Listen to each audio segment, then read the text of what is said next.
Hello, I'm Mark from Zebra BI and welcome to the Zebra BI for Power BI product update. The new versions of our Power BI visuals are live and we're excited to show you the new features. Now let's jump right in. This update is full of impactful features, but before we dive into each specific one, here are the key points. We've revised and improved row calculations for financial statements.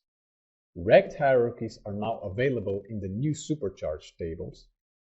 We've added a new relative variance indicator with size dots. Single measure waterfall charts can now display floating or stepped result columns.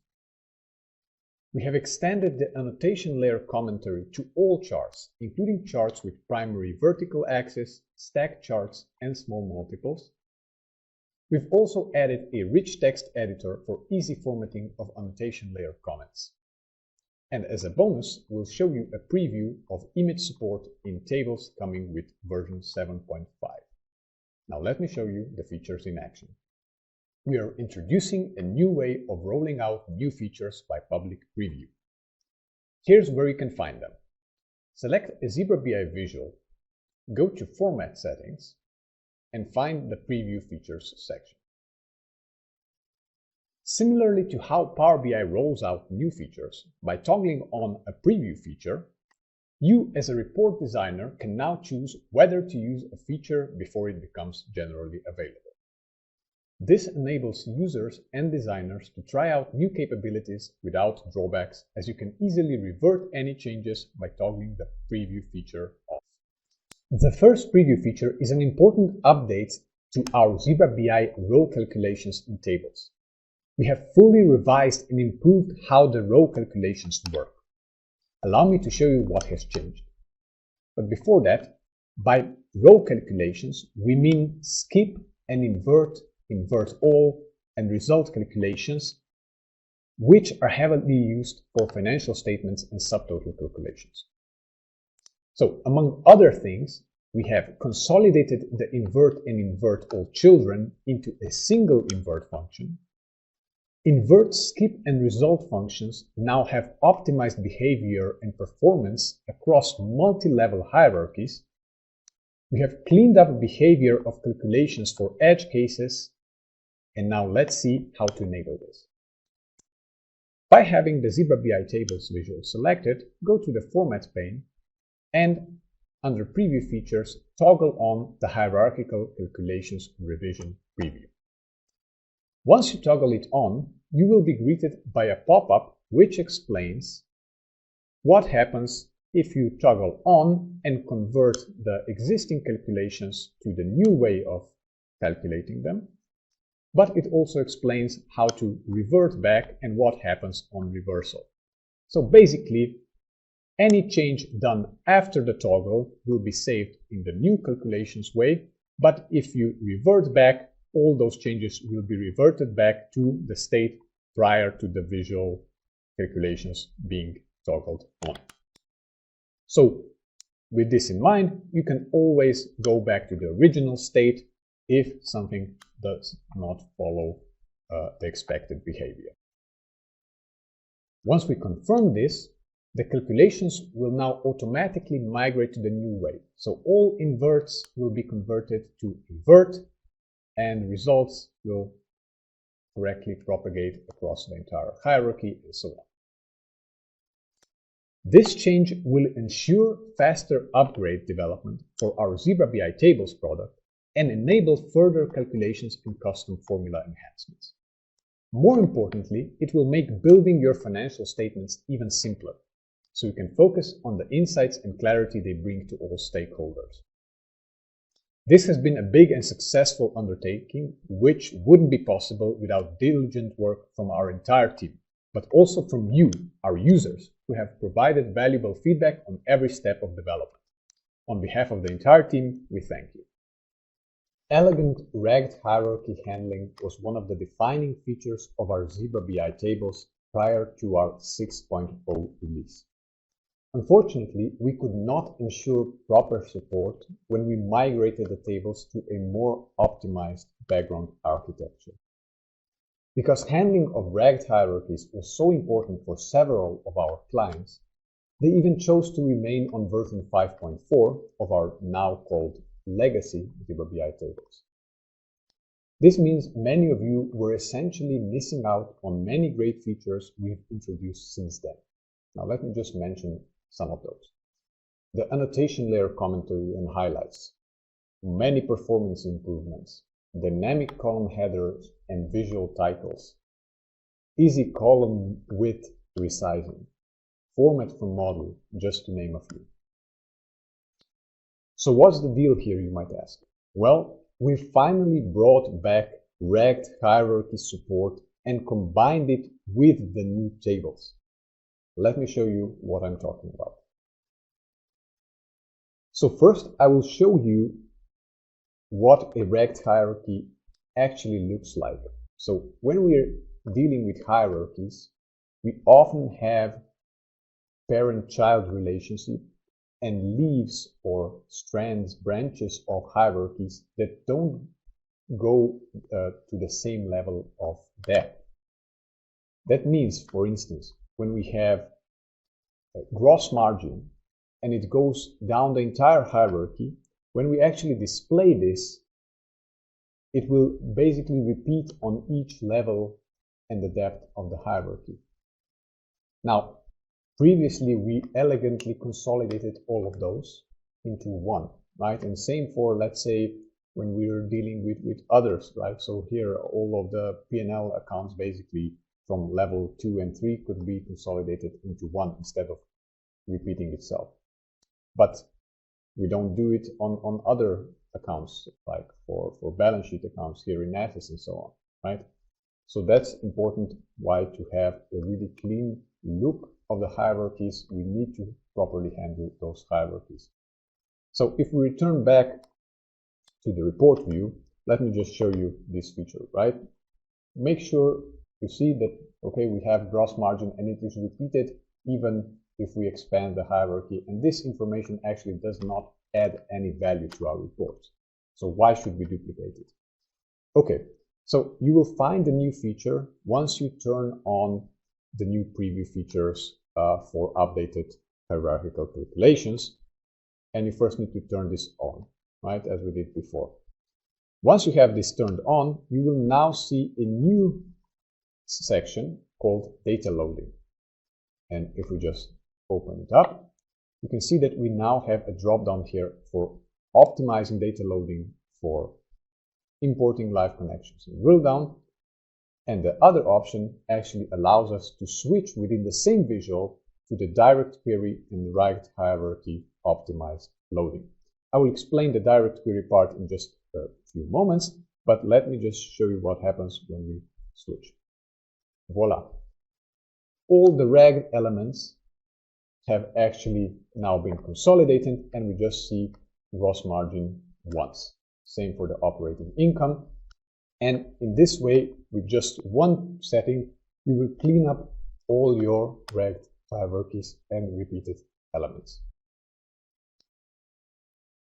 Now, the second part, as you also see, this is optimized for direct query as well.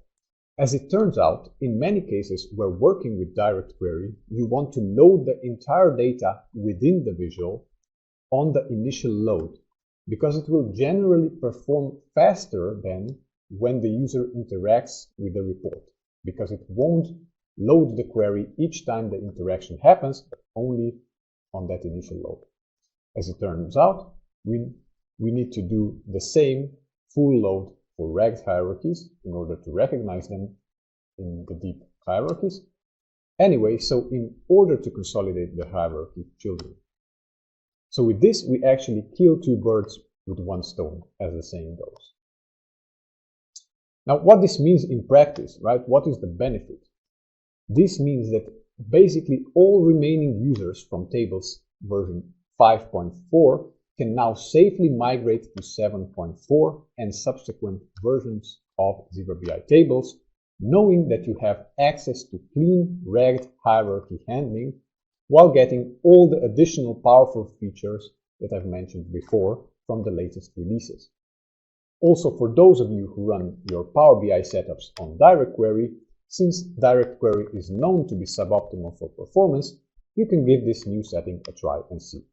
It should lead to much better user experience with less time spent waiting for the data to load. We've added a new visualization option for relative variance columns. It is called sized dots, and it is just that, sized scaling dots. Let me show you how it works. So this feature is fully controlled through the on-visual settings for columns, but it simultaneously applies to all auto-generated relative variance columns. So you go into individual column settings, and here you will see the new option. So you simply click on it, and the variance transforms to these size scaling dots, which you can now easily visually distinguish.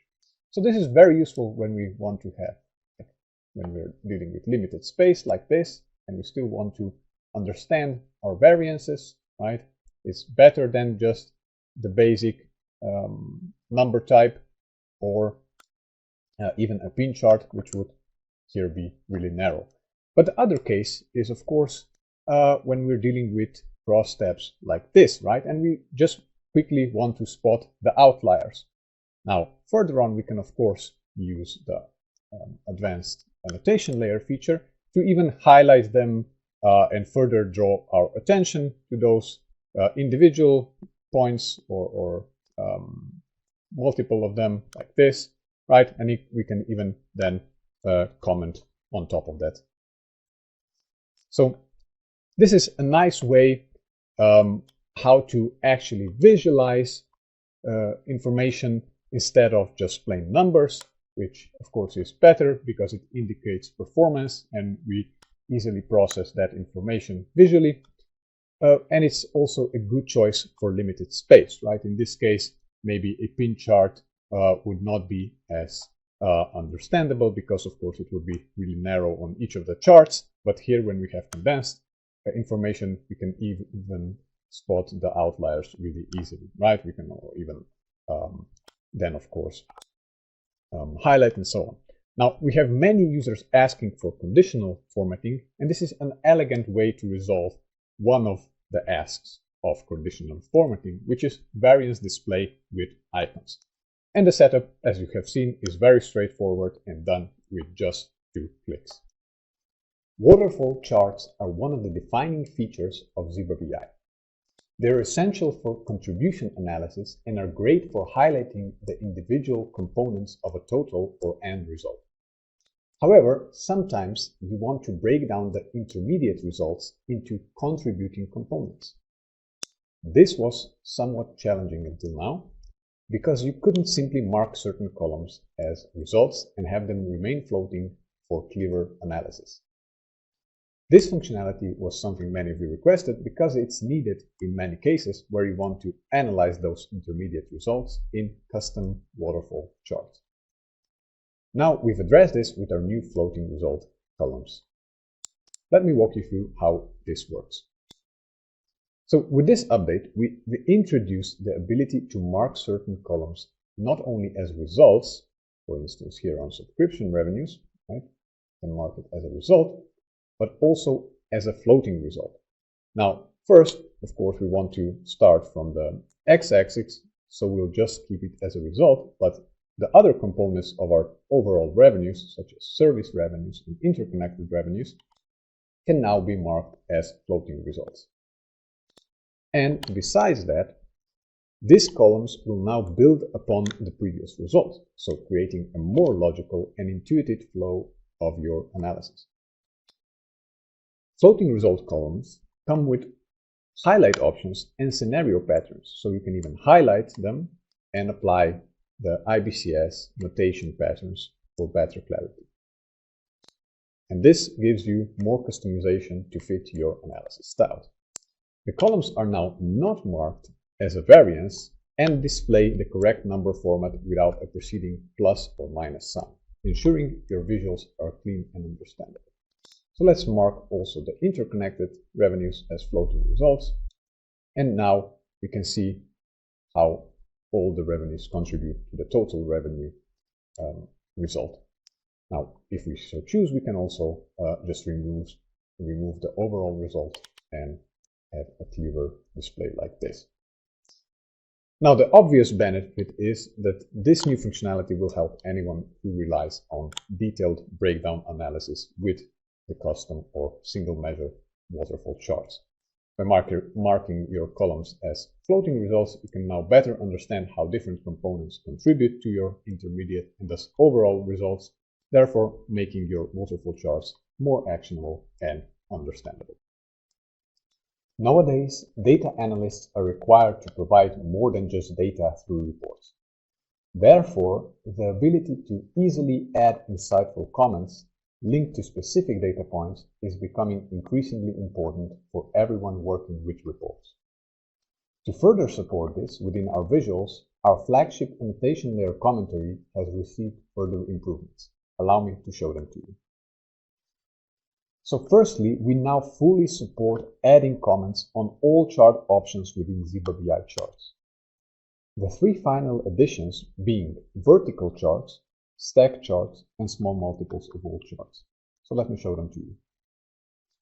So we can access the vertical charts or charts with a vertical primary axis by basically transforming any chart into a vertical axis chart through the chart settings.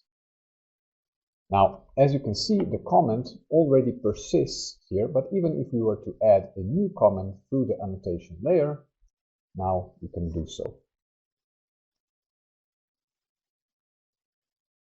There we go. Additionally, we can do this same thing in stack charts and also in small multiples. Now, within the commentary text field, you can now also quickly edit the text through the built-in rich text editor. So if we go into a comment, you can now either bold, make the text italic, underline it, format it, even change color, and so on, right? And you can even add hyperlinks to navigate and point to other parts of your reports or workflow structures. As we understand the importance of these insights and the role in better decision making, we're constantly improving our annotation layer. So make sure to check out and provide feedback on the new capabilities regularly. Lastly, I will show you a preview feature that is not yet available in Zebra BI Tables version 7.4, but it will follow in the next one, so version 7.5. Brand awareness is often critical, especially in the consumer goods sector. Many times we hear that users have an almost mandatory requirement for visual representation with branded images within their reports. While this might not strictly follow the best practices of IBCS, we must nevertheless concede that in practice we often embrace symbols and brands as part of our extended identities. To quote one of our users, it enhances communication, builds further brand recognition, and drives stakeholder engagement. So, due to popular demand, we've decided to enable image representation within Zebra BI Tables. I will show you where you can turn on the feature and some examples. However, the technical details will follow with the next release. Please note that the images must be converted to base64 format due to Microsoft certification requirements, as we cannot support external links at this time. So if we take a look in Power Query, the table will look something like this, right? So you will have your normal columns, but then you encode the images as a base64 text column. Of course, this somehow limits the size, but we recommend smaller images for starters, and if the image quality needs to be improved, you can then make them bigger. Now, if we return back to our main report view, let's take a look how we can set this up. Okay, so first we need to ensure that our base64 column also has a data category of image URL. You can simply do this by switching from the uncategorized to image URL. Once you do this, you will have to click on the visual and enable the preview feature. And you can find it in the settings pane under preview features. So here you can see images in categories and groups. We simply turn it on. Now this gives you a pop-up explaining how the preview feature works and so on. Okay, so now we can simply replace the country names here with the images representing those flags. So I will just drop the country here and add images. As you can see, the table will now correctly render the images, and if we want to adjust the size, we can simply go into the settings, and under categories we can either start with adjusting the row height by setting it to fixed and then playing around with the height and so on. We can even control the gap between the bars, right, to either increase or decrease the gap by either using a scroll bar, inputting the manual values, or just controlling it with the up and down arrows to control the bars or the visualizations here. And then we can also control the text width, maybe to switch it to fixed, and then control how much space you actually want to give to the images. And that's it. Now let's also see a typical case where this would be represented. So maybe something like a brand portfolio analysis, where you would stack your own brands against others and so on and compare market shares. In those reports, of course, you want to highlight the brand images. So again, we can simply replace the brand text with the brand images here, and you will see the images rendered. Now in this case, we have fictional brands, but I'm sure that you can imagine your own brands here in a similar report. And again, you can just control the size of the images through the categories. Another case would be also, of course, if you want to include this in hierarchies, you can of course do so, right? Even combining images with text columns and so on. But we believe that the typical case would probably include just a single level category and the images displayed there. We know that consumer goods companies and marketing teams will surely find this addition valuable, but we encourage everyone to provide feedback on the feature once it's released in the next version of the Zebra BI tables. To recap, we've shown revised and improved row calculations for financial statements, how to cleanly display ragged hierarchies in the new Zebra BI tables, the new relative variance indicator with size dots, floating result columns in waterfall charts, new charts that support annotation layer commentary and rich text editor, and as a bonus, we've shown the upcoming preview feature for brand images support in tables coming with the next tables release. These Zebra BI visual improvements should give you even more power in Power BI, ultimately allowing everyone in your organization to have more actionable and understandable reports. Thank you for joining our product update. We hope you enjoyed the new features and improvements. For a complete list of upgrades and bug fixes, please visit the changelog on our website, and we appreciate your continued support and look forward to seeing you in the next update.